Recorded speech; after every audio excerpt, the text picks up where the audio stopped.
చరణ్ కాలేజ్కి వెళ్తాడు. అయితే వాళ్ళ ఫ్రెండ్స్ ఏంట్రా నీ పెళ్ళి అక్షతతో కాలేదు అని చెప్పి అడుగుతూ ఉంటే అప్పుడు చరణ్ చెప్తాడు, దీని అంతటికీ కారణం అదిగో ఆ బండదే అని చెప్పి అలా చెప్తూ ఉండగా అప్పుడే పల్లవి కాలేజ్కి రావడం గమనిస్తాడనమాట చరణ్. అదిగో వస్తుంది నీటేనుగు తున్నపోతలా ఉంటుంది అని చెప్పి అలా తిడుతూ ఉంటాడు వాళ్ళ ఫ్రెండ్స్ ముందు చరణ్.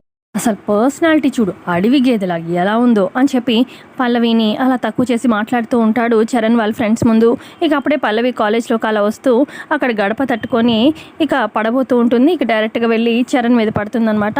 ఇక చరణ్ అటు పల్లవి ఇద్దరు ఒకరి మీద అలా పడుతూ చూస్తూ ఉంటారు. ఇక చరణ్ చిరాకుతోని ఏయ్ ఏనుగు లెగవ్వే మొయ్యలేకపోతున్నాను అని చెప్పి బాధపడుతూ ఉంటే ఇక మెల్లగా పల్లవి లేచి నించుంటుంది.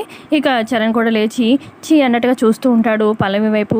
అప్పుడే ఇక అక్షిత కూడా వస్తుందన్నమాట కాలేజ్కి. వీళ్ళిద్దరిని అలా చూస్తూ ఉంటుంది. ఇక చరణ్ వాళ్ళ ఫ్రెండ్స్ ఇలా అంటూ ఉంటారు, అక్షిత మిస్ అయింది, ఇప్పుడు వీడి లవ్ స్టోరీ పల్లవితో కంటిన్యూ అయ్యేలా ఉంది అని చెప్పి అలా అనగానే ఏంట్రా నువ్వు అని చెప్పి చూస్తూ ఉంటాడనమాట చరణ్. ఇక చరణ్ పల్లవి అలా ఉంటారు కదా. ఇక ఈ మాటలు మొత్తం అక్షిత వింటుంది. ఇక అక్షిత కోపంగా చూస్తూ ఉంటుంది చరణ్ వైపు.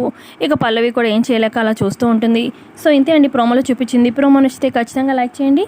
వీడియో కనుక నచ్చితే లైక్ చేయండి. కొత్తగా సబ్స్క్రైబ్ చేసుకోండి. Thanks for watching.